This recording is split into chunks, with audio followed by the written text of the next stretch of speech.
Assalamualaikum warahmatullahi wabarakatuh.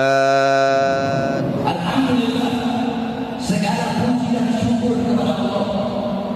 Dia Allah yang Maha Besar, yang besar selain Allah kecil. Dia Allah yang Maha Kaya, yang kaya selain Allah miskin. Dia Allah yang Maha Perkasa, yang Maha Kuat, yang perkasa dan yang kuat selain Allah lemah.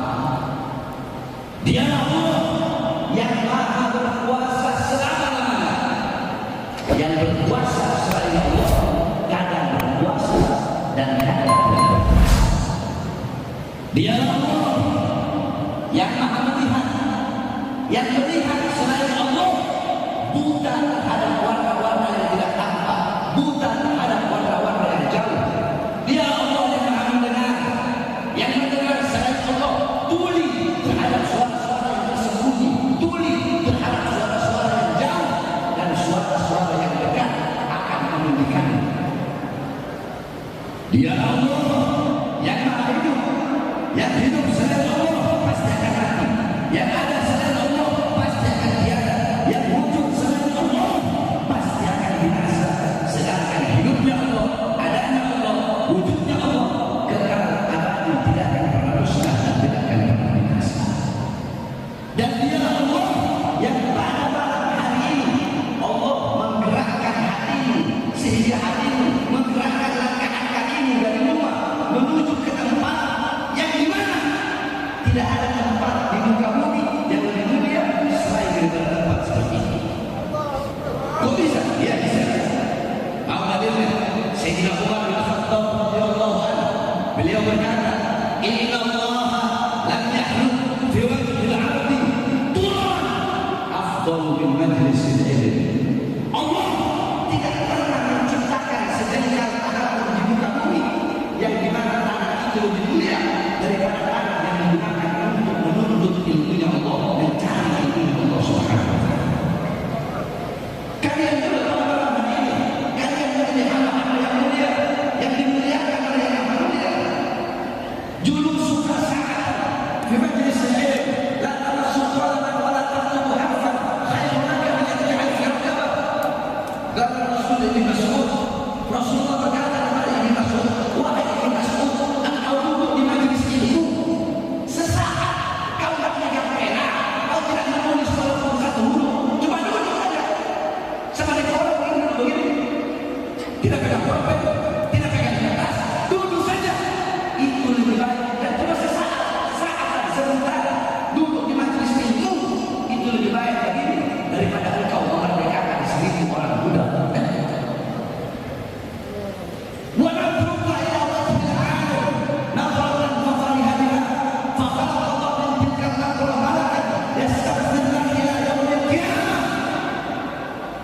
Dan ketika engkau memandang wajah orang yang berilmu, kamu pandang wajah orang berilmu, satu kali pandangan, pandangan cinta, pandangan sayang, kamu memandang dia, maka dari setiap pandangan itu akan Allah ciptakan malaikat yang memohonkan ampun atas dosa-dosamu sampai ke hari kiamat. Saudara-saudara, jangan kau pandang sebelah mata majelis-majelis seperti ini. Karpet yang kamu duduki di sekarang demi Allah lebih mulia daripada kursi yang diduduki oleh seorang presiden.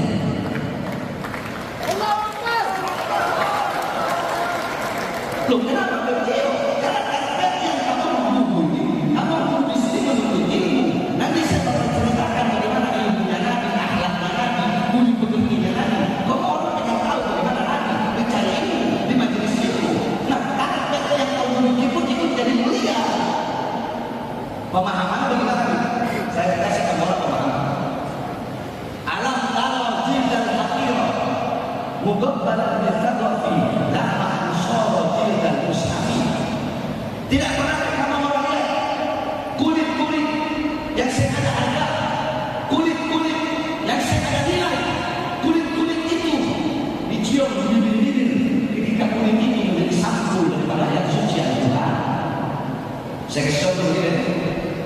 Ini apa? Jawabnya apa?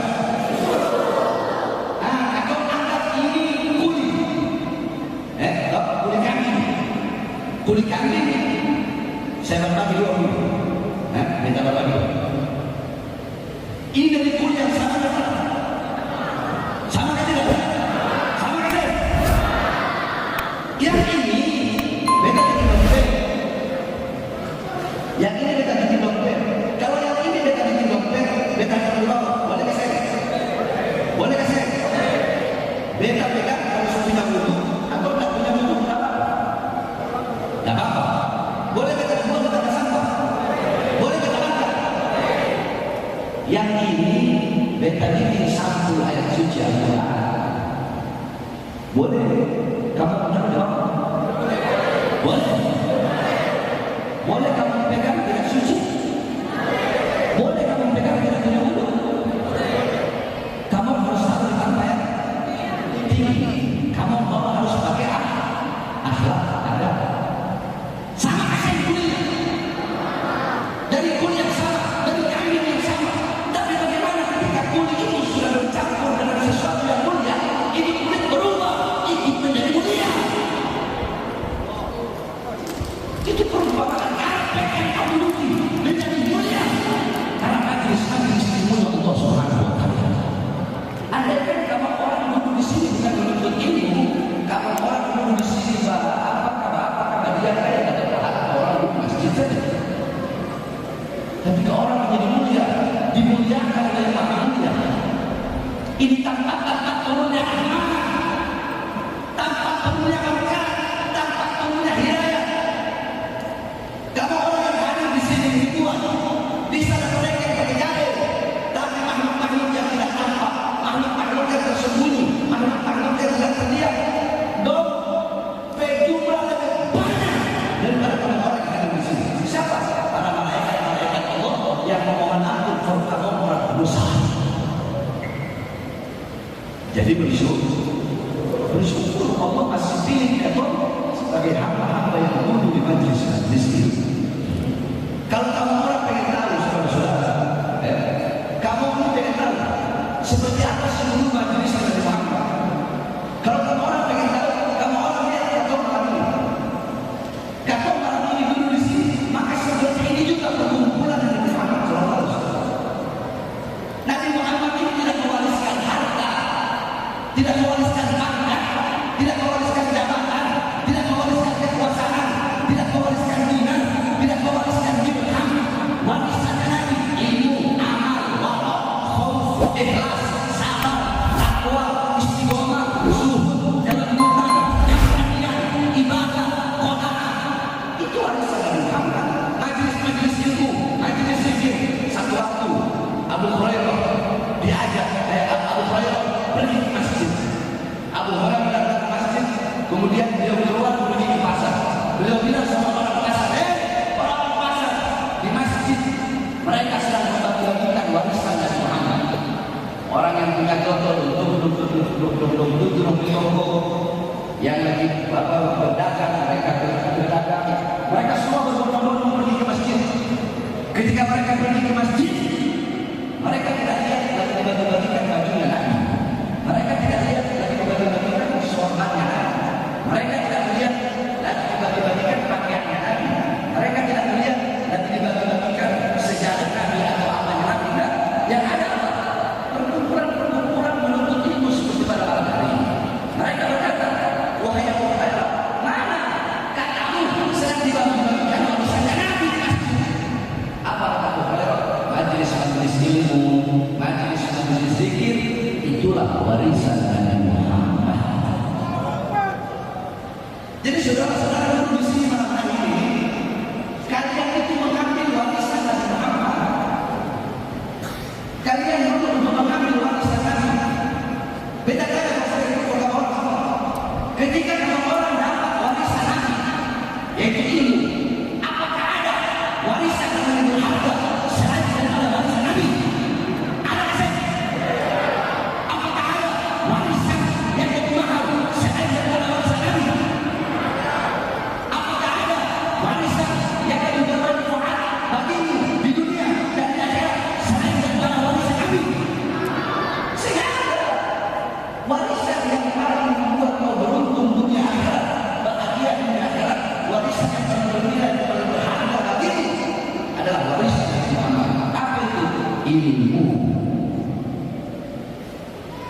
Oh beta sebisa seorang berilmu. Nah, ada pilihan. Oh saya bisa. Rasulullah bilang, kun aliman. Hei umatku, jadilah kalian orang-orang yang berilmu. Beta sebisa seorang berilmu. Oh ya sudah. Kalau saya sebisa jadi orang yang berilmu, kun aliman. Ada pilihan kedua. Jadilah orang yang menuntut ilmu, mencari ilmu. Jadi kalau tidak bisa seorang berilmu, ya jadi yang kedua, yaitu mencari ilmu. Kita sebisa mencari ilmu. Sembilan, ada yang ketiga, kun mustami'an. Jadilah pendengar ilmu, pendengar nasihat. Kita sudah doang mau dengar ilmu, mau dengar majelis. Tidak bisa juga. Pilihan terakhir, kun muhibban. Jadilah pecinta ilmu, pecinta orang yang berilmu, pecinta para ustaz, para guru agama, para kiai, para habaib. Itu pilihan terakhir bagi kita. Jadi orang alim tidak bisa, jadi santri tidak bisa, jadi pendengar ilmu tidak bisa, hadir majelis taklim tidak pernah, goblok ya, bodoh ilmu ya, buta Al-Quran ya, ahli maksiat ya, paling jaktikus sulia paling jago dan raja. Malah mau jadi pembenci ilmu. Kapan dong? Jadi yang pertama, bisa kasih? Saya bisa. Jadi yang kedua, saya bisa. Jadi yang ketiga, orang hadir di sini, orang jadi yang kedua dan yang ketiga, mendekat dan mencari. Saya bisa di luar sana, mudah-mudahan mereka yang dicinta. Itu warisan Nabi Muhammad Sallallahu Alaihi Wasallam. Saudara-saudara, saya akan kalau saya serahkan kepada orang lain di mana-mana. Menambah empati. Saya ceramah sesuai dengan temanya. Menambah empati. Ini saya kalau bahasa seperti ini kurang lebih tidak selesai kuat. Empati itu kasih sayang kan? Perhatian, kasih sayang. Begitu toh? Saudara-saudara, pertama saya ingin menjelaskan, yang masalah ini mesti bikin acara peringatan Nabi Ibrahim. Itu pertanyaan berapa? Apa dalilnya? Apa alasannya? Kok harus bikin acara maulid? Setiap pasti Rabiul Awal atau bikin acara maulid? Kan banyak orang cuma ikut-ikut saja. Maulid. Tapi lo nggak tahu apa itu makna maulid, apa itu hakikat maulid, apa yang bisa diambil dari maulid. Saya jelaskan kepada orang semua. Anggap aja saya ceramah. Anggap saya lagi ngajar santri seperti sana. Kamu semua juga jadi yang keras ya. Bismillahirrahmanirrahim. Bismillahirrahmanirrahim. Qul bifadlillah wa birahmatihi falillahi falyafrahu. Katakanlah dengan anugerah Allah dan dengan rahmatnya, maka dengan anugerah dan rahmat itu hendaklah mereka bergembira. Itu ayat Al-Quran. Qul bifadlillah wa rahmatihi falillahi falyafrahu. Jadi Allah bilang, sampaikan Muhammad, sampaikan kepada umatmu, katakanlah dengan karunia-Ku, dengan anugerah-Ku dan dengan rahmat-Ku. Dalam kitab-kitab tafsir, dalam tafsir Ma'alim Tanzil karangan Al-Bahawi, tafsir Jami'ul Bayan karangan Imam Mundir Al-Tabari, kemudian tafsir Ibnu Katsir, kemudian tafsir Madarik Al-Qadisiyah dari Imam An-Nasafi, kemudian tafsir Al-Qur'an Mantur, tafsir Ma'dur karangan Imam Suyuti, kemudian tafsir Jalalain karangan Imam Al-Mahalli, dan dilanjutkan oleh Imam Suyuti dan banyak tafsir-tafsir yang lain mengatakan bahwasanya anugerah Allah ada yang bilang ilmu, ada yang bilang Islam, ada yang bilang iman, ada yang bilang akal. Sedangkan rahmat Allah juga ada yang bilang Islam, ada yang bilang iman, ada yang bilang rahmat Allah adalah Nabi Muhammad SAW. Itu ada dalam kitab Ma'alim Tanzil, tafsir Ma'alim Tanzil karangan dari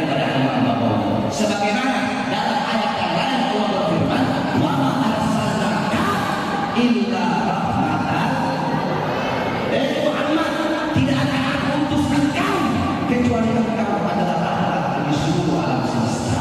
Nah, di ayat yang tadi, dengan adanya karuniaku dan dengan adanya rahmatku, siapa rahmatku di sini? Jawab, siapa rahmatku? Nabi Muhammad. Nabi Muhammad, rahmat Allah paling besar, rahmat Allah paling agung, rahmat Allah paling mulia. Nah, maka dengan adanya Nabi Muhammad, falyafrahu, hendaknya mereka bergembira. Maksudnya apa? Hendaknya saya dan kalian, hendaknya kita semua ini bergembira dengan adanya Nabi Muhammad, bergembira dengan lahirnya Nabi Muhammad SAW. Saudara-saudara, kalau kamu orang mengetahui satu-satunya makhluk yang tidak bergembira dengan kelahiran Nabi Muhammad, itu cuma satu. Siapa? Iblis. Waktu Nabi Muhammad lahir, itu iblis teriak sekencang-kencangnya. Kenapa? Iblis tidak rela, iblis tidak ridho, karena musuh terbesar yang telah mati. Berarti saya tanya, kamu orang kamu sama-sama yang keras. Berarti kalau tidak ada yang suka dengan kaum Nabi, dengan kelahiran Nabi, berarti itu orang apa?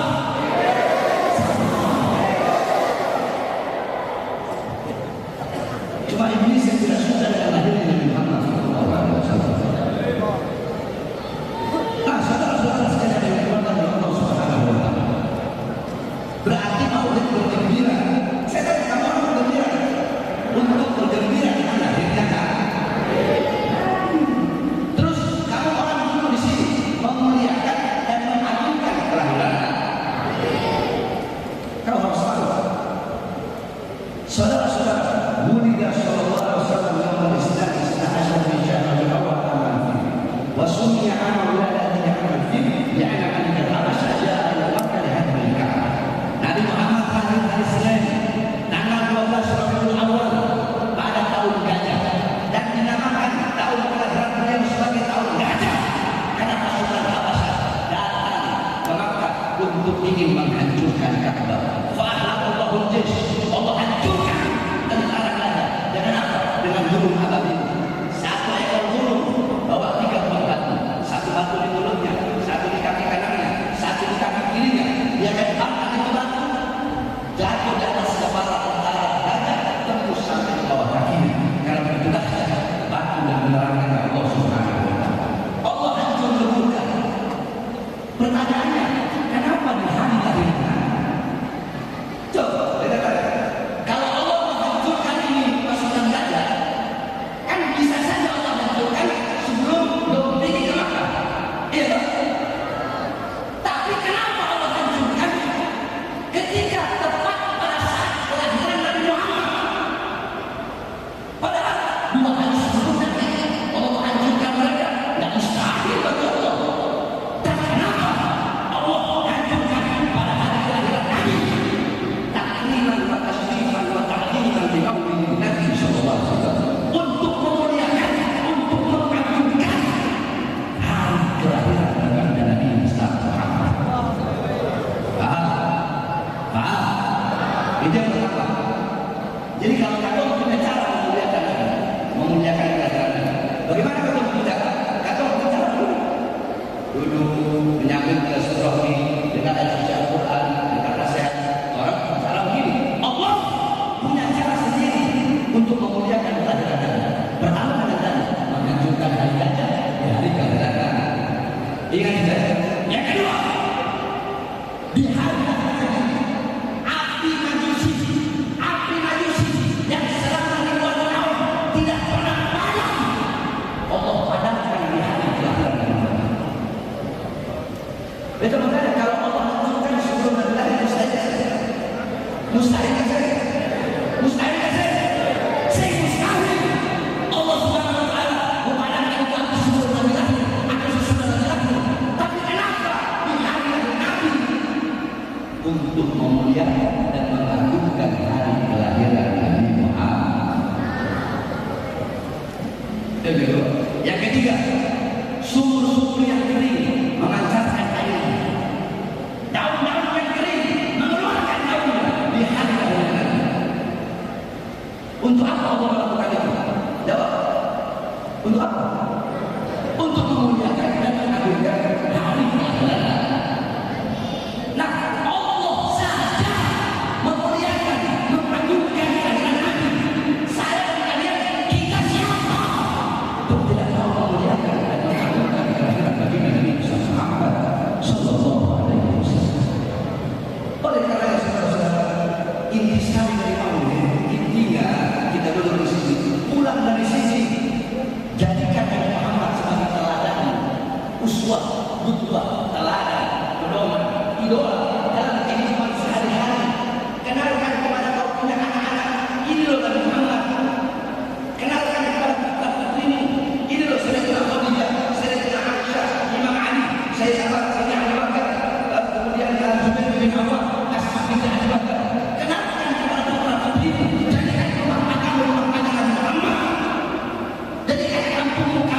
kalian sebagai umatku.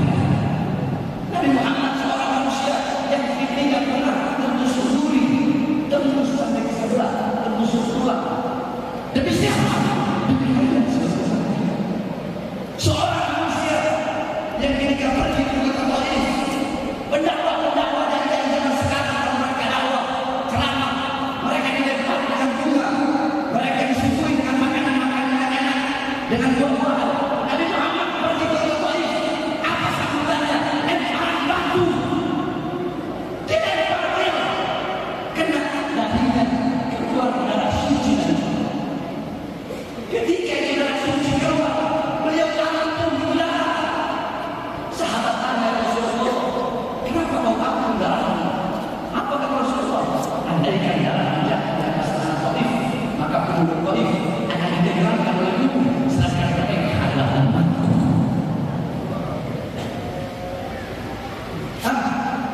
Nabi Muhammad SAW, seorang nabi yang memiliki jalan sayang kepada kalian,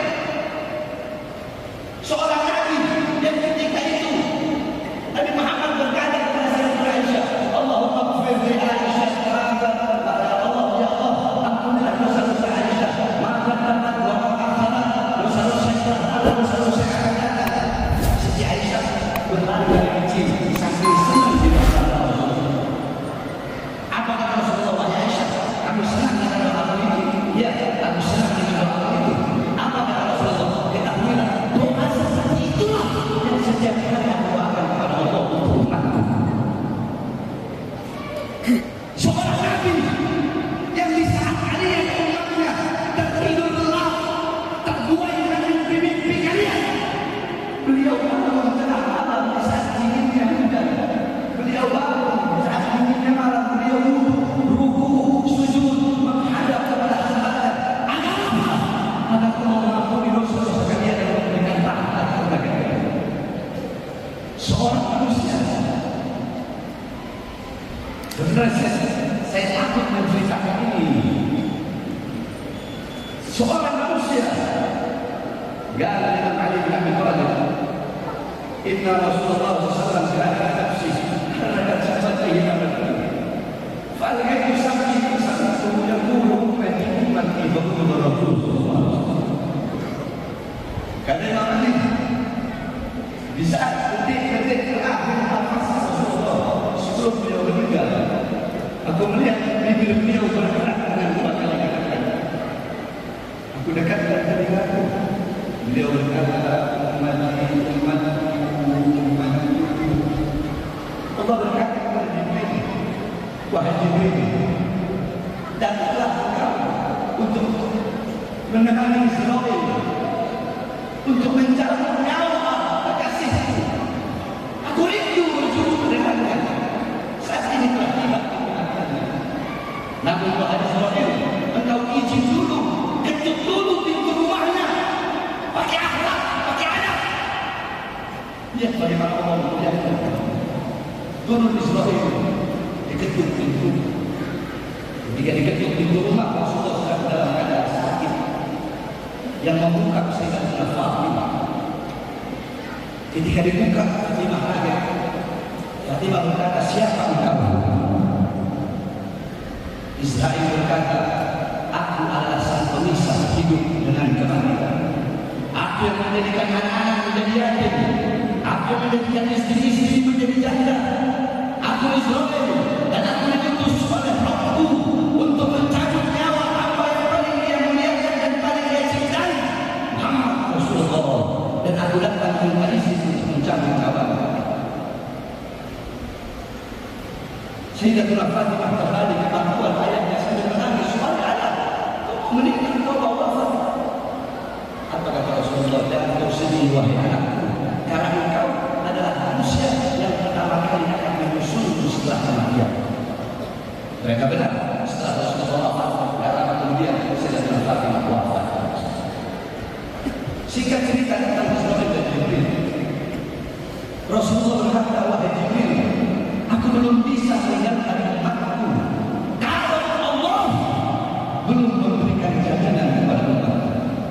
Tolong mintakan jaminan kepada Allah untuk umatku agar aku bisa pergi dalam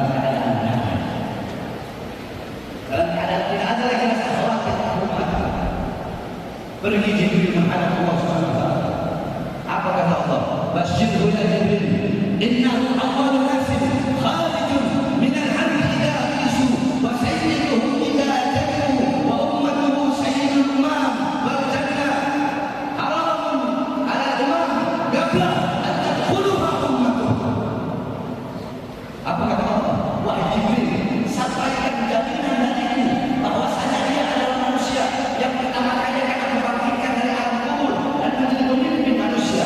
Umatnya adalah pemimpin seluruh umat, dan surga aku harapkan untuk dimasuki oleh umat manapun, seluruh surga dimasuki oleh umatnya. Ini jaminan dari Tuhan.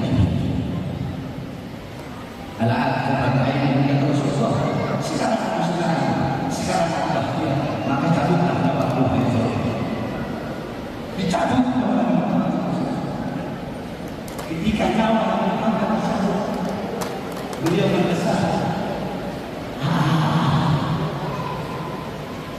ditarik lagi nyawa beliau berkata, di sebelah kanan beliau ada sebuah wadah kecil berisi air. Beliau letakkan ini, beliau usapkan di surga yang berkeringat, dan beliau berkata, ya Khalil Israel, wahai kekasih Israel, apakah seperti ini rasa sakit kita menjawab? Israel berkata, iya ya Rasulullah, seperti inilah rasa sakit kita menjawab. Apakah rasa sakit yang seperti ini juga yang nanti akan dialami oleh umatku? Apa kata Israel? Iya ya Rasulullah, rasa sakit seperti ini, bahkan lebih sakit seperti ini. Mendengar itu Rasulullah menangis, dan ini tangisan terakhir. Tangisan terakhir makhluk oleh dunia. Beliau angkat tangannya dan beliau berdoa. Doa itulah yang menutupi wafatnya Nabi. Doa itulah yang mengakhiri hayat Nabi. Hayat hidupnya Nabi, mengakhiri akhir hayat hidupnya Nabi. Apa doanya? Allahumma khaffif 'an ummati min dzunubihim wa taqilanya. Ya Allah, ringankanlah saudara umatku, berikan penderitaan sakratul maut mereka, rasa sakit sakratul maut mereka, beban sakratul maut mereka, berikan semuanya kepadamu. Aku memimpin mereka, aku adalah yang aku menanggung rasa sakit dari seluruh sakratul maut. Apa yang telah kau lakukan kepada Muhammad? Kau mengaku umat Nabi Muhammad, tapi kau jauh dari Muhammad. Sedangkan engkau selalu ada di hati Nabi, bahkan pada detik-detik terakhir nafasnya masih memiliki kasih sayang sebagai umatnya. Tapi kalian semakin hari semakin jauh dari ajarannya. Kalian mabuk-mabukan, kalian narkoba, kalian meracun, kalian mencuri, kalian menjadikan musuh-musuh Nabi sebagai padan kalian, sebagai idola kalian. Secara tidak langsung sama seperti kalian, kalian orang di muka Nabi Muhammad SAW.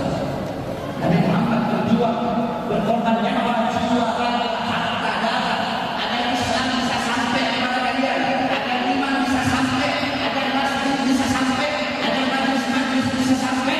Tetapi setelah itu semua sampai, malah kita campakkan, kita berdiri urusan-urusan dunia, urusan-urusan harta, urusan pekerjaan, urusan uang, urusan dagangan, urusan jabatan.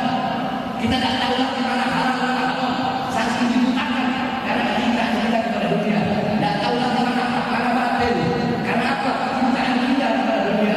Oleh karena siapa-siapa yang melakukan semua tuba dimankan ke dunia kemudian Allah, sungguh beruntung, sungguh berbahagia bagi orang-orang yang meninggalkan dunia sebelum dunia yang meninggalkannya. Apa maksudnya meninggalkan dunia? Tinggalkan perbuatan-perbuatan yang tidak ada kaitan dengan akhirat. Tinggalkan mencari dunia untuk dunia, ini dunia. Mencari dunia untuk akhirat, itu akhirat. Sekali lagi, mencari dunia untuk dunia, itu adalah dunia. Mencari dunia untuk akhirat, itu adalah akhirat. Saudara-saudara, yang dimaksudkan dunia di sini yaitu berbuat dosa, berbuat maksiat, hal-hal apapun, perkara-perkara apapun yang membuat kita lupa dan jauh dari Allah. Tinggalkan. Andaikan uang, andaikan pekerjaan menjadi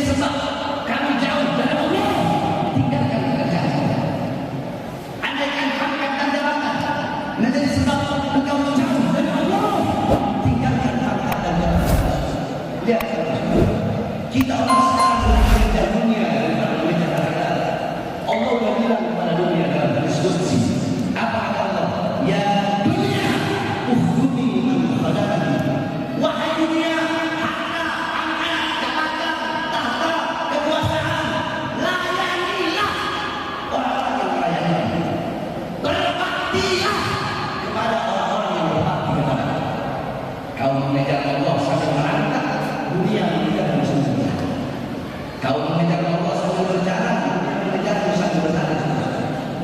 Sebaliknya kata Allah, kalau ada orang yang melayani sehingga lupa kepada aku, ada orang yang mengejarmu sehingga lupa kepada aku, berbakti kepada aku sehingga lupa kepada aku, maka kau bikin hidup mereka susah, bikin hidup mereka sulit. Kau kejar dunia, dunia tidak dapat, akhirat tidak dapat. Kenapa akhirat tidak dapat? Karena waktu telah habis untuk urusan-urusan dunia. Maka tinggalkan dunia sebelum dunia yang meninggalkan. Apa maksudnya dunia meninggalkan? Sebelum mati ibu-ibu. Ibu-ibu perlu nafsu dari segala yang kita pasti akan mati.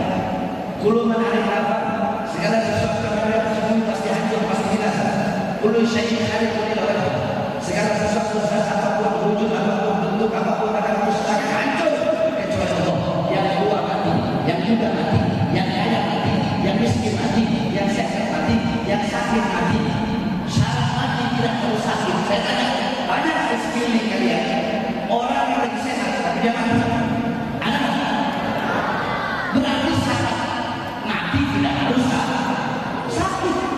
Syarat mati tidak harus tua. Berapa banyak yang masih muda tapi masih sakit tidak ada? Berarti syarat mati tidak harus tua.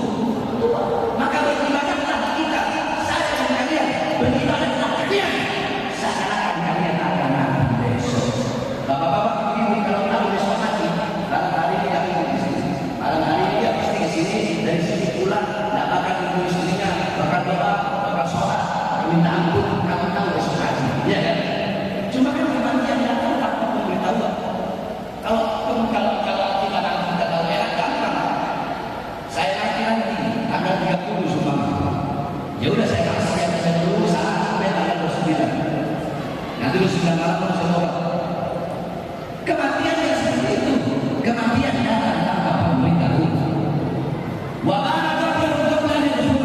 Beruntung orang-orang yang mengambil kubur sebelum mereka memasukinya. Apa maksudnya dalam kubur ibu? Siapkan perkara-perkara dulu atau dalam kubur. Dunia tempat kenangan, akhirat tempat permanen. Kalau di dunia permanen sesuatu yang baik, di akhirat permanen sesuatu yang baik. Al-kubur Allah bukan sudah akhirat. Kubur itu rumah pertama akhirat. Di kubur kau sendiri. Tidak ada suami mati istri dalam kuburan. Tidak ada istri mati suami dalam kubur. Ada. Tidak ada orang namanya anak-anak kuat masih kekasih sahabat sama sahabat tidak ada. Dalam kubur kita sendiri sepi. Apa kepada kita? Siapa kepada kita? Amal ibadah dan ketika kita lakukan ketika kita di masjid untuk Allah. Maka tanamlah sesuatu yang baik agar di dalam kubur untuk kita akan mengalami sesuatu yang baik. Yang terakhir, wa Allahu qabla an yalqa. Hendaknya ridho kepada Tuhannya, ridho kepada Allah, taat patuh tunduk kepada Allah sebelum kelak di akhirat akan berjumpa dengan Allah. Kita semua akan dihakimi, kita semua akan dimintai pertanggungjawaban oleh Allah satu persatu akan dimintai pertanggungjawaban.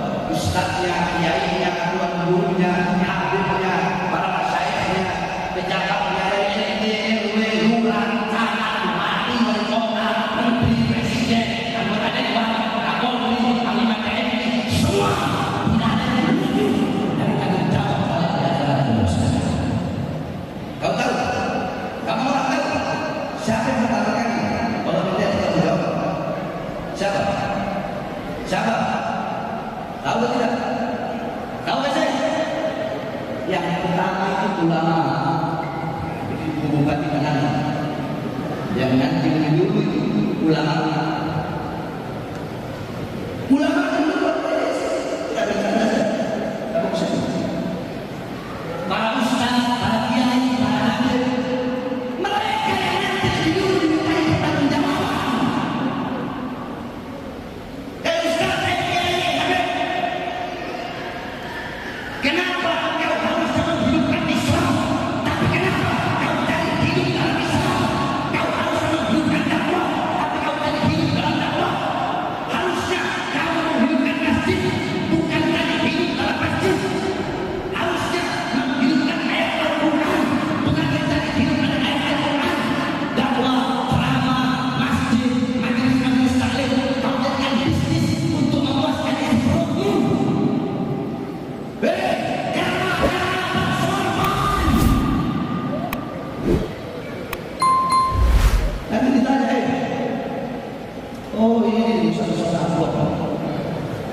Kiai amplop. Ini ada amplop. Satu persatu terjadi menjawab oleh Allah Subhanahu wa Ta'ala. Loh, kok bisa? Kenapa sih kok ulama dulu? Mau tahu nggak? Mau tahu? Mau tahu? Ada dua kaidah. Yang pertama, Al-Imam Ghazali mengatakan fasadul ra'iyah bi fasadil muluk. Ingat-ingat, rakyat itu rusak, negara itu rusak karena rusaknya pemerintah. Ada lanjutan yang dipotong. Rusaknya pemerintah karena rusaknya para ulama. Kenapa? Karena sedikit sekali, sedikit jumlahnya ulama yang berani menyampaikan kebenaran, yang berani menyampaikan kesolidan. Hei, kau salah. Hei, kau jangan begitu. Hei, kau jangan semena-mena kepada rakyat. Hei, kalau kau ingin menghukum, hukum yang adil, ada di atas, ada di bawah. Jangan tumpul di tengah, tumpul di atas, ada di bawah. Sebagaimana dijelaskan oleh beliau, saya mendengar kata-kata dari Hasan Asy-Syadzili. Apa kata-kata Hasan Asy-Syadzili? Bala musibah akan turun kalau sudah tidak ada penceramah yang berkata ya zalim. Ustaz tadi bilang kita tidak ada bala, tidak ada musibah karena ada dalam bangsa. Habib Hasan Asy-Syadzili pernah berkata, kalau sudah tidak ada lagi orang yang berteriak untuk melawan kezaliman, untuk melawan kemungkaran, melawan kesenjangan, kalau sudah ada yang berteriak seperti itu, tunggu bala musibah ya Allah. Kalau sudah tidak ada yang berteriak, ya zalim. Jadi ingat, kalau sudah tidak ada penceramah yang berteriak, ya zalim, orang zalim, maka kita tunggu saja musibah akan datang dari Allah Subhanahu wa Ta'ala. Kita sampaikan ini karena apa? Karena empati pada diri kita. Menebar apa? Empati. Saya ini menebar empati kepada para pejabat-pejabat biar jadi pejabat yang baik, biar jadi pejabat yang taat. Bukan empati namanya. Kalau saya bodoh amat lah ya udah. Saya tanya orang semua, kamu orang kemana? Bermain di pinggir jalan. Ada banyak orang lewat. Kamu orang kasih dia, atau kamu orang tarik begitu? Tarik. Kamu orang mana? Nah, kamu orang mana sama dia? Karena benci atau karena empati? Karena benci atau karena empati? Karena empati. Karena empati. Karena orang cinta, orang kasih sayang. Kalau tidak ada bodoh amat, ya Jokowi ngomong apa kita silakan. Tidak usah. Makanya saya sekarang orang tidak usah. Saudara-saudara, saya 13 kali masuk penjara, keluar masuk penjara, keluar masuk penjara, keluar masuk penjara. Mereka mencoba mengungkap saya. Saya tidak peduli, saya sampaikan kepada kalian semua. Saya tidak peduli. Kalian mau penjarakan saya, penjarakan saya. Mau bunuh saya, bunuh saya. Bagi saya, untuk agama, untuk bangsa, untuk rakyat, jangan dipindah. Nyawa saya, jiwa saya, darah saya, murah utamanya, tumpah untuk bangsa dan rakyat Indonesia.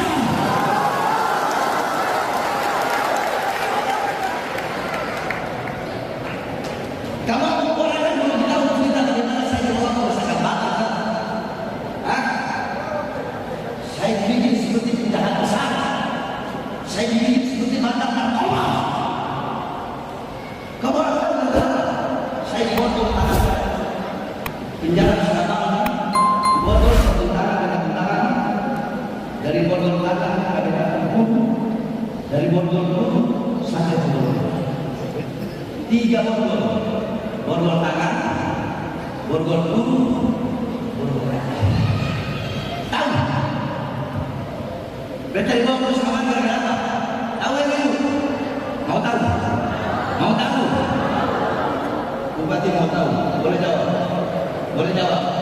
Mau tahu? Mau?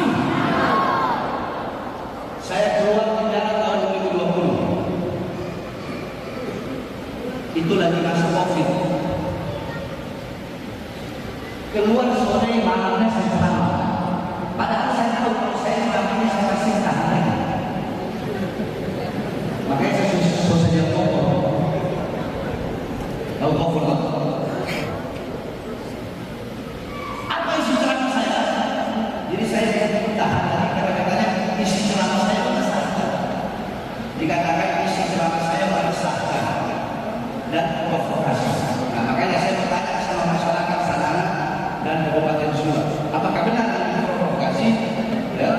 Apakah benar ceramah saya ini juga provokasi atau meresahkan? Apa isi ceramahnya?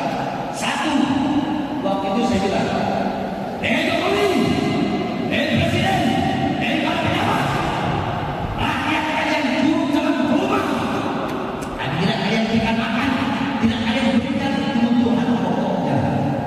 Itu benar. Itu meresahkan. Meresahkan atau pembelaan? Coba jawab yang keras dulu. Bombong. Saya tanya jawab yang keras. Meresahkan atau pembelaan? Tapi dong itu meresahkan. Meresahkan bodoh. Meresahkan bodoh. Saya tanya itu provokasi. Provokasi. Terus apa itu? Apa itu? Kurang keras apa itu? Apa itu? Tapi mereka bilang itu provokasi, itu meresahkan. Terus yang bodoh ini saya tahu. Yang goblok ini saya tahu. Simbol ini beda kalau yang suaranya beda kalau dong cerita kami ini negara konstitusi, kalian bangsa, kalian berkata konstitusi, justru kalian yang melecehkan dan merancing konstitusi.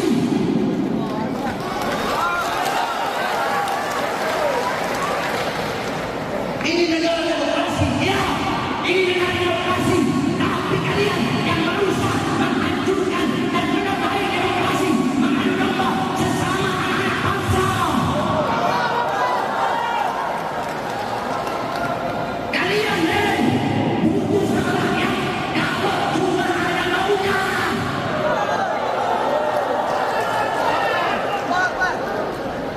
Pilpres butuh sama rakyat, Pilgub butuh sama rakyat, pemilihan bupati butuh sama rakyat, pemilihan wali kota butuh sama rakyat, pemilihan camat butuh sama rakyat, pemilihan lurah butuh sama rakyat. Ada yang masuk dorong-dorong keluar dari presiden, ada yang becak turun becak dari presiden, macam-macam semua. Kalian tidak bisa dengan rakyat. Kami rakyat, betul. Kami rakyat. Saya kasih tahu ke orang, saya kasih tahu kepada kalian pejabat, mulai dari tingkat RT, RW, lurah, camat, bupati, wali kota, menteri, presiden, anggota dewan, Kapolri, TNI, Panglima TNI, Polri, dan institusinya, semuanya orang-orang partai-partai.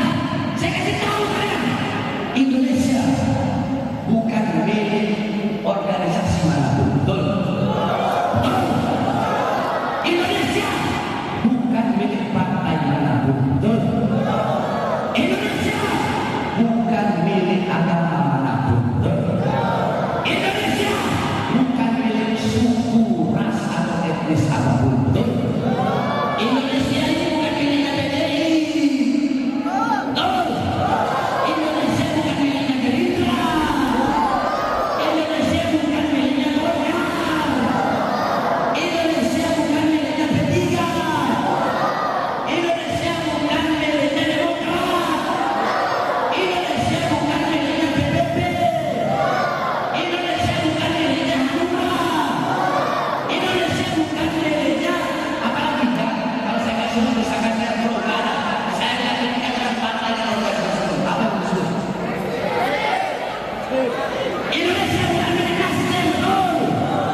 resiko Ibu Bupati kalau mengundang saya ini.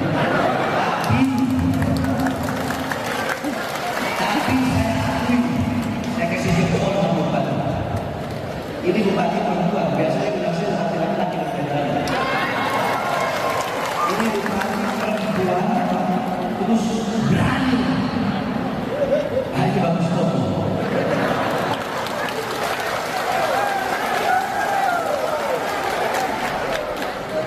Yuk, bagus loh.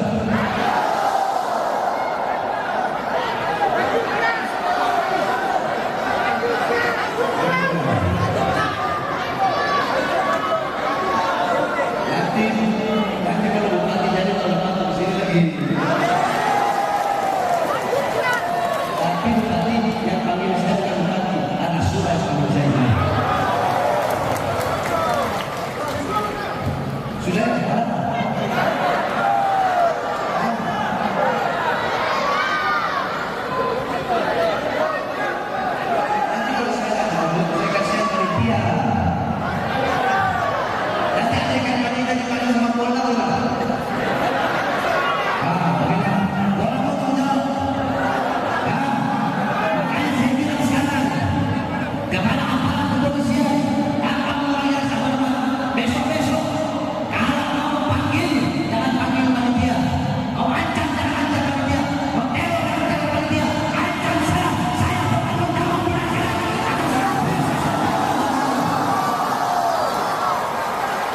Tapi kan mungkin karena tadi di situ ada cara Kapolres tadi.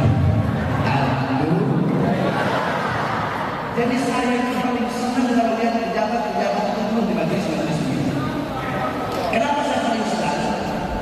Saya lebih senang pejabat datang duduk di majelis para ulama daripada ulama yang datang duduk di kursi-kursi pejabat.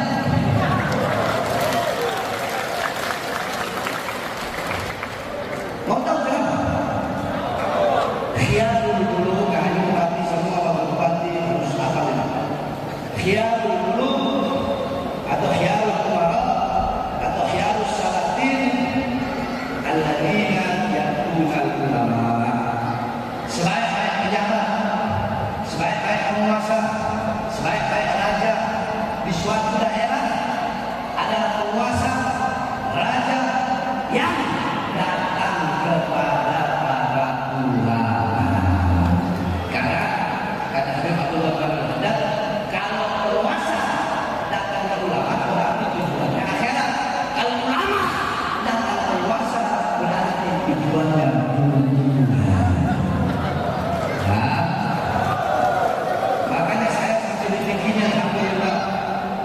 bersyukur kepada Allah, pondok pesantren saya gratis, ada bayar.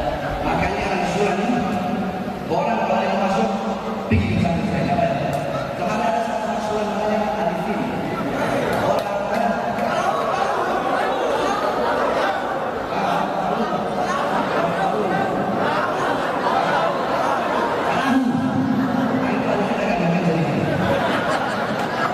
dia itu satu hiburan di sana.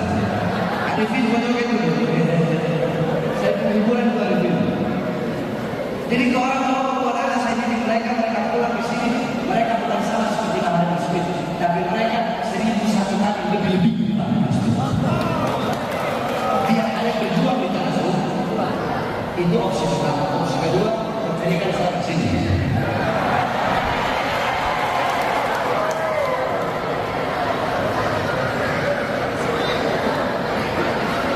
Jelas? Jelas? Terakhir yang ingin saya sampaikan, belum saya tutup, perhatikan.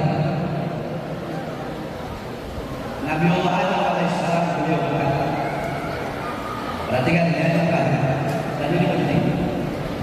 Idza aradtum an fi'la syai'in faqaddimu thalathat asya'. Hei manusia, hei anak cucu, kalau kalian ingin melakukan hal apapun, perbuatan apapun, sebelum melakukan itu hendaknya dahulukan dulu 3 perkara. Saya nggak mau bahas yang dulu, saya bahas satu saja. Apa yang kalian dahulukan? Istasjirul akhirat, bermusyawarah dengan orang yang baik, bermusyawarah dengan orang soleh.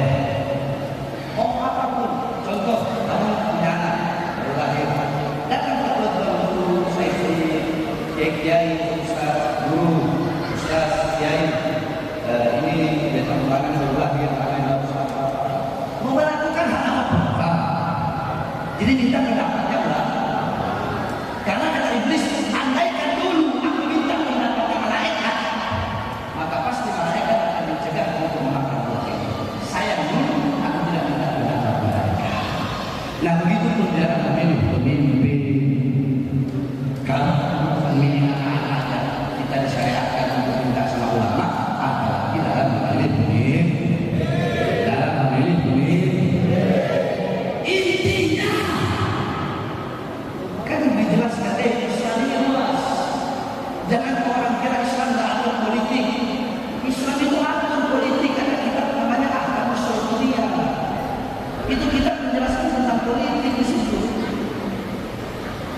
Nah, terus dari kalian sudah betul yang beliau sampaikan. Apa yang menurut kalian dari hati, keyakinan kalian, kepercayaan kalian, itulah kalian. Tidak ada provokasi. Tidak boleh saya membenci. Maka saya wasiatkan kepada kalian, kalau mau pilih pemimpin, pilih yang akhlaknya baik, yang adabnya baik, yang budi pekertinya baik, dan akhlak, adab, budi pekerti itu semuanya diajarkan dalam Islam. Karena dalam keyakinan kita umat Islam tidak ada pendidikan yang lebih baik, akhlak yang lebih baik, budi pekerti yang lebih baik selain daripada budi pekerti Nabi Muhammad. Itu yang pertama. Nah terus bagaimana kalau ada 3 calon? 1, 2, 3. Siapa yang mana? Ada 4. Kalau 3 juga ada. Apa ini? Ini 4 calon. 4 ini calon. Saya mau bilang apa?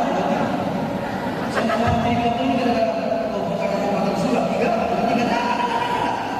Saya pikir apa?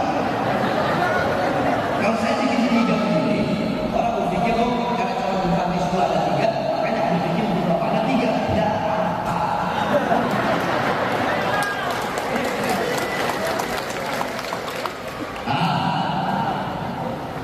Ini apa? Semua baik. Karena mau bilang. Kalau nggak tahu, bilang nggak tahu. Apa-apa baik sama itu. Maka orang yang berakal itu bukan bisa membedakan mana yang baik mana yang buruk. Kalau bisa membedakan mana yang baik itu, ini anak kecil dia kan, dia tahu mana yang kalau gigi bagian itu merah sekali, dia tahu mana lalat. Dia sedang dia berkasih masalah. Tapi orang yang berakal, ketika dia beri 2 pilihan yang baik, dia tidak bisa memilih kedua-duanya, dia akan memilih yang paling baik. Dan ketika dia beri 2 pilihan yang buruk, dia tidak bisa meninggalkan kedua-duanya, dia akan memilih yang paling ringan keputusannya. Jadi andaikan apa-apa ini buruk, andaikan apa-apa ini baik, maka pilih yang paling baik. Pilih yang paling baik. Orang bingung.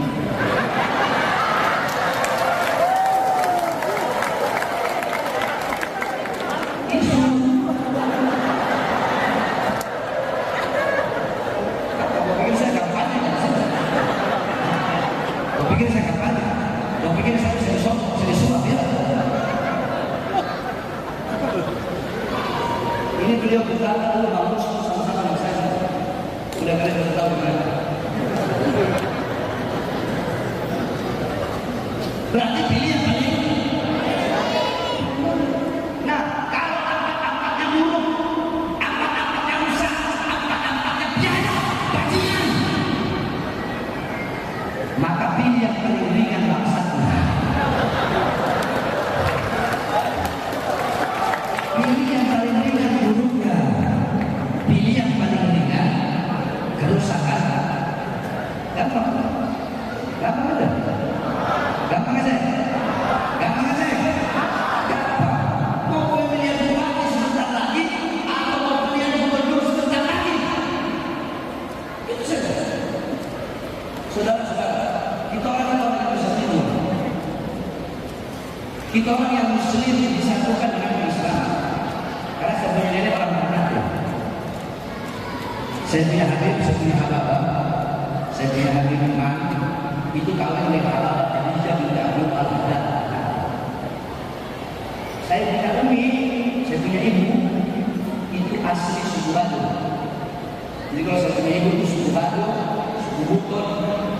Nah, makanya tadi waktu saya pergi ke Kampanye kepada orang yang bagus. Saya pergi tadi kan di sana dia kenal, ini anak Islam. Dia kenal sama ibu kamu. Ada kumpul semua dari. Kalau saya punya ibu itu Bado, Buton, Minahasa, sama Flores, angkat darah.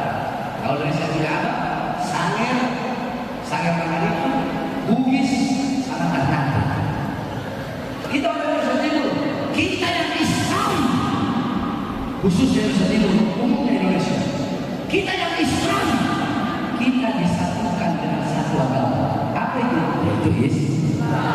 Nah, yang di luar Islam, yang Kristen, yang Buddha, yang Hindu, yang Katolik, walaupun kita tidak saudara seagama, tapi kita saudara satu bangsa, satu darah putih, satu Pancasila, dan satu NKRI, Negara Kesatuan Republik Indonesia.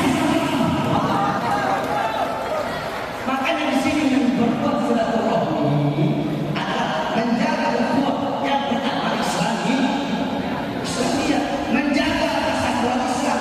Yang kedua ukhuwah wataniyah, menjaga persatuan sesama anak bangsa. Walaupun beda agama, beda warna kulit, beda ras, beda suku, tapi kita disatukan dengan satu kesatuan. Apa itu? Satu NKRI, Negara Kesatuan Republik Indonesia. Terakhir, sebelum saya tutup, Pak, saya ingin wasiatkan kepada Jokowi. Kalau orang wasiat semangat, kan? Saya wasiat sama Jokowi. Saya wasiatkan, Jokowi, sebelum akhir masa jabatanmu, minta maaf kepada rakyat. Minta maaf sama rakyat. Karena mungkin selama masa pemerintahanmu banyak rakyat yang sengsara, banyak rakyat yang menderita, banyak rakyat yang berbohongi. Saya berjanji melakukan rakyat, saya berjanji mensejahterakan rakyat, saya berjanji akan adil kepada rakyat. Tapi yang makmur bukan rakyat, yang sejahtera bukan rakyat, yang makmur orang asing, yang makmur perusahaan-perusahaan asing. Kita pribumi Indonesia banyak pengangguran, kita ada tenaga kerja, dan kita menjadi budak di negara kita sendiri.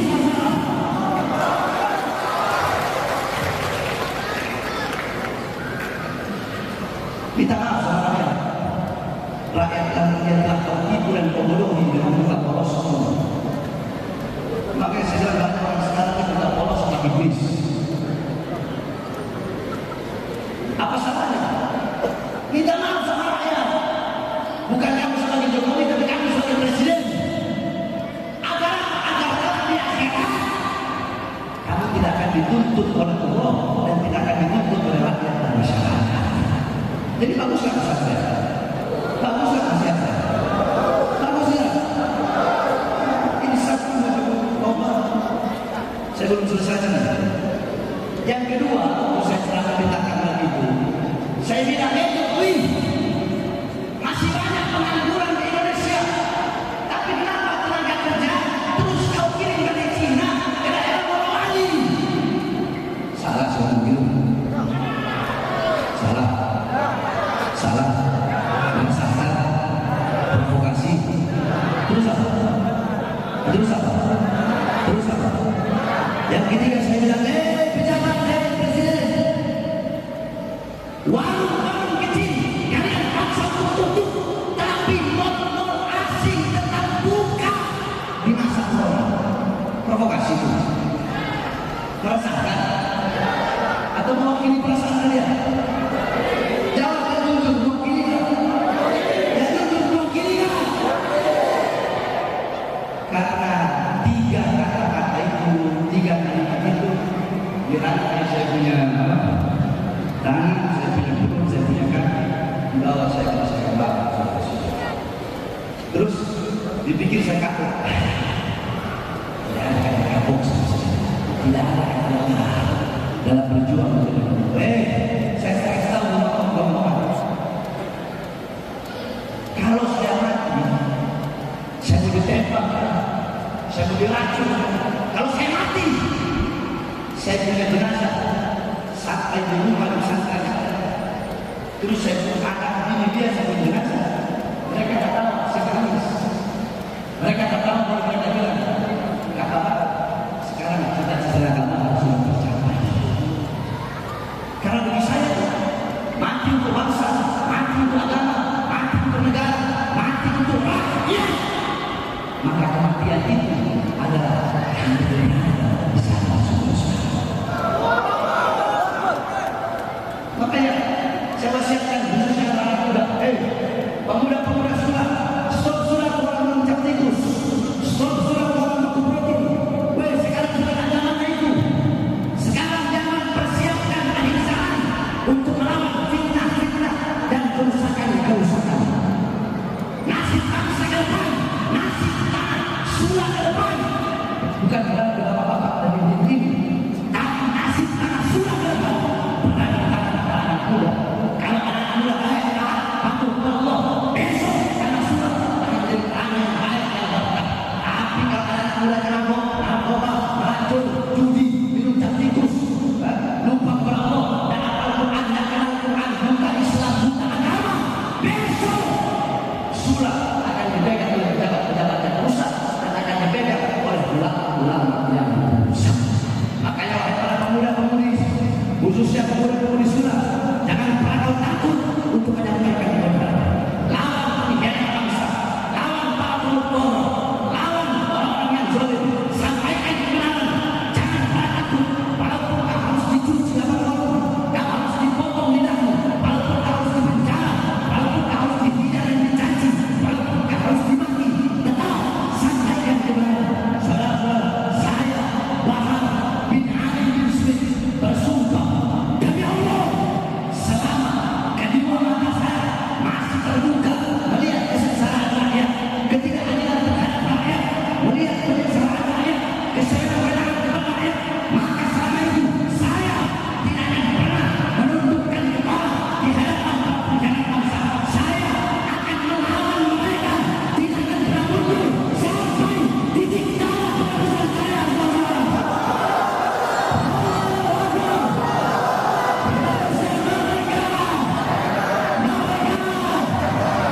Masyarakat sadar kepada suara saya semuanya, siap lawan kezaliman. Siap lawan kezaliman, siap lawan kebukaan, siap lawan ketidakadilan, siap lawan keserakahan, siap sampaikan kebenaran. Risikonya penjara, siap penjara, siap. Pas di penjara langsung dipikir, siap, siap, siap. Dibunuh. Kasihan istri di jalan. Gak apa-apa. Demi bangsa, siap. Demi bangsa, anak-anak dari yatim. Demi bangsa, demi agama, demi negara, demi NKRI, demi merah putih, demi melepaskan Garuda dari cengkraman sang raja. Siap hancur, siap binasa.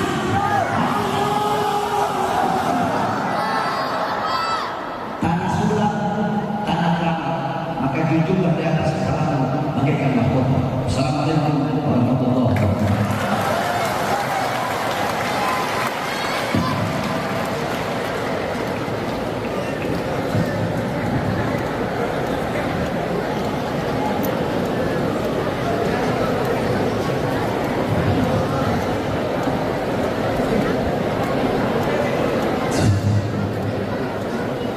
اللهم صل على